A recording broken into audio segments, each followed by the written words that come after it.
American Pulitzer Prize-winning journalist Seymore Hersh's revelation that the U.S. was behind the Nord Stream pipeline's explosions was almost certainly true. This was the assessment by Ray McGovern, a former CIA analyst for 27 years. On 21st of February, McGovern was one of two people to testify before a UN Security Council meeting on the pipeline investigation. He even sang a song during his testimony. McGovern admits he's a longtime friend of Seymore Hersh, who, like all humans, can be mistaken, but compared to the White House and the CIA, who flatly rejected any involvement, Seymore Hersh has a much better reputation. I had the opportunity to talk to McGovern, who joined me online from North Carolina. I started by asking him how he finds Hersh's piece 3 weeks after it was posted online.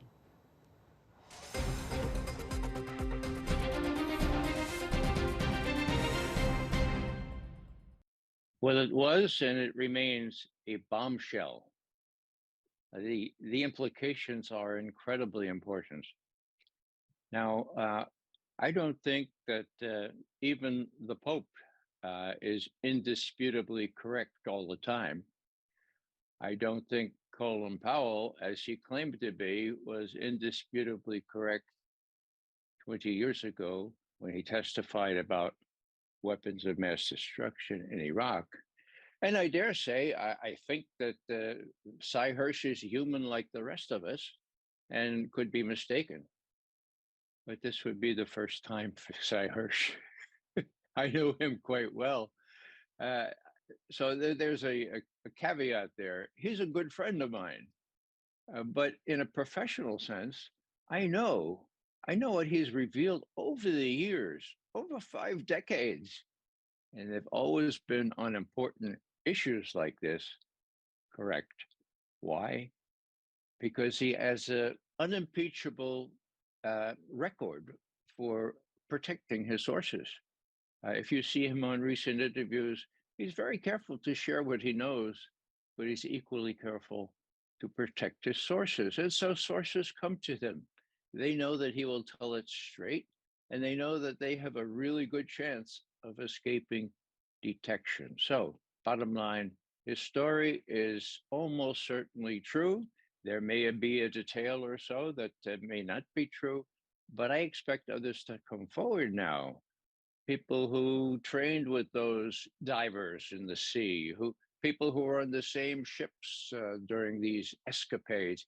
People will come forward now because Sy Hersh has had the courage to tell the story because somebody honest came to him and said, look, this is an act of war.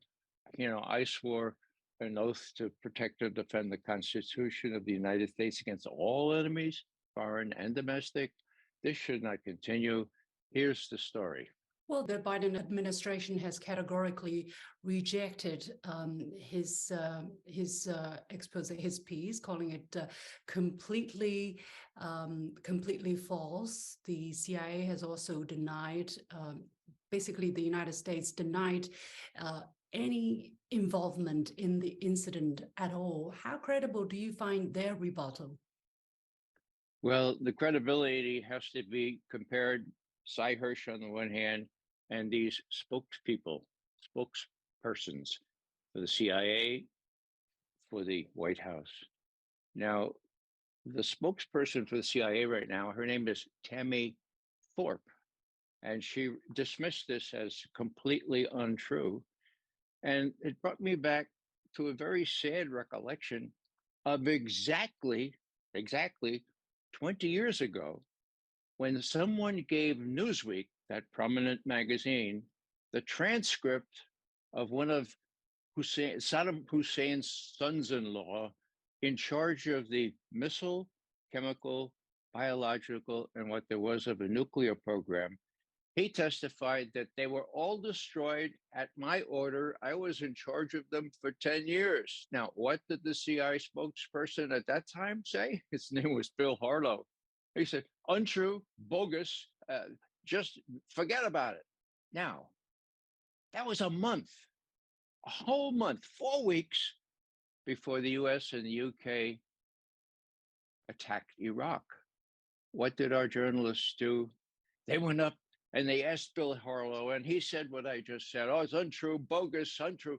And they said, oh, wow, thanks for telling us, Bill. We were thinking of writing a story about this. So that's how bad it is. The transcript of this son-in-law's debriefing by the UN, by the US, and by the British was made available to Newsweek, documentary proof. So now Sy Hersh is not going to have documentary proof, but he has sources, as I say, who know they'll be protected to the extent that they can be protected, and are telling, in my view, the truth in its gory detail, to include acts of war against an ally, Germany, against Russia, with Norwegian involvement. It's quite a story. No wonder it's a bombshell, and no wonder most of the press is ignoring it. Yeah, you mentioned that most of the press is ignoring it. If you look at, if you search the website of CNN, BBC, Wall Street Journal, New York Times, none of them mentioned at all this expose from a Pulitzer Prize winning American journalist. And by the way, they are very interested in the Nord Stream explosions. They carried multiple stories as to who might be the culprit, but before the expose came out, for instance, this New York Times article I found in December last year, where they had a very detailed analysis of who could possibly be behind the Nord Stream pipeline explosions. But all of a sudden, collective blindness, as if this piece never existed, as if Hersh is, nobody. And they didn't mention the UN Security Council meeting on the, on the heels of this expose either. What happened? Why do you think they're silent? Well, I think they're silent for obvious reasons, but Jin, there is an exception to the complete suppression of Hersh's article. When I testified before the UN on Tuesday last week, there was a report in the Washington Post, of all places. And in the online version, they had a live link to Sy Hersh's Substack article. Wow, that surprised me. Okay. I thought that the competition being such that the New York Times would have to follow suit and divulge this. They haven't yet. So this was perhaps an anomaly, but somebody at the Washington Post said, look, we can't completely ignore this. Let's put a live link so people can really see what it is that Sy Hersh is saying.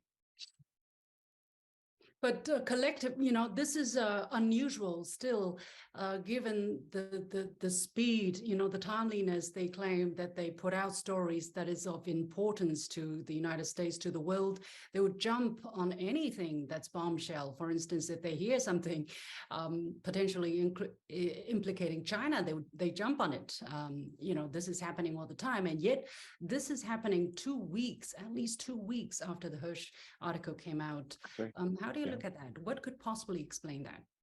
Well, if there's something that they could jump on with respect to China, of course. With respect to Russia, even more so. Now, Jin, you may remember that when the pipeline was blown up, the commentators on our major media, John Brennan, who comments now on our major media, was head of the CIA, General Jack Keane. Keane said, there's no evidence, but the Russians surely did it. What John Brennan said, it was the Russians. It had to be the Russians. So finally, they're off that kick, but they can't possibly publish right now the gory details of how, in my view, and in Sy Hersh's view, this thing was planned, when executed. And curiously enough, if you look at the timing, we know, according to Sy Hersh, that it was planned months before the detonation, the end of September of last year. Why the end of September? Well, my guess is that 2 weeks before they blew it up, the Germans were talking to the Russians about some way around the sanctions. Couldn't we make some sort of a deal so we don't freeze this winter, so that our industry can survive? And the U.S. knew that, and the go-ahead was given at that point. In reality, one pipeline survived. It's going to be interesting to see if that is rebuilt. What do you make of the fact that the Russian company is maneuvering to repair the pipelines? I mean, if they would be the one who destroyed it, why would they do that? You know, they spent hundreds of millions. They would have to. Well, it was $11 billion project. Why the Russians would shoot themselves in their own foot, why they would deprive themselves of this leverage over Europe is something that's very, very hard. Actually, it's impossible to explain.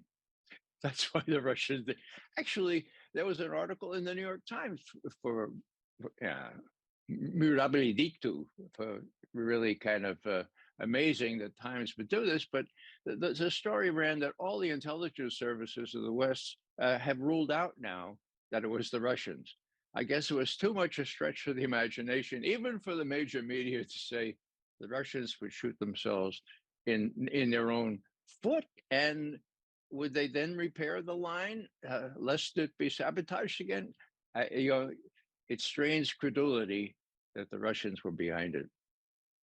You were at the meeting, and you obviously sat there and listened to the US's rebuttal to the Russian remarks, and of course to your remarks and to the remark of Professor Jeffrey Sachs as well. Well, the United States said, the representative said that it's completely false, that the United States was not involved at all. What do you make of that? What was your impression sitting there listening to the American representative speaking, calling this very important investigation and an effort to divert attention from the war 1 year on? Professor Jeffrey Sachs, on the other hand, told it like it is. He's an amazing person. He said, look, the Swedes have been investigating this since the beginning. They went down and they inspected things and they did a thorough job. I'm sure they have that capability. What did they say after the investigation? We can't tell you. We can't tell you. It's a secret. We're not going to tell the Swedish people. We're not going to tell Germany. We're not going to tell them because it's a national security problem. Come on, So you're going to. The idea was that the Russian representative wanted to point out, look, if the Security Council of the UN is worth anything at all, this is an international sabotage event that has to be investigated by some body that can pretend to a degree of objectivity, okay? And the last thing I'll say is that the Germans just Saturday have finally woken up. 50,000 demonstrators in Berlin against further provision of arms to Ukraine. 50,000. So what are they going to ask Chancellor Scholz? They're going to ask him this. Scholz is standing at the next podium to President Biden on the 7th of February last year. Biden says, we can stop the Nord Stream pipeline, and we will, okay? The questioner, the correspondent who asked the questions, turns to Scholz, and in perfect German, she asks him, what do you say about this? And he says, we do everything together.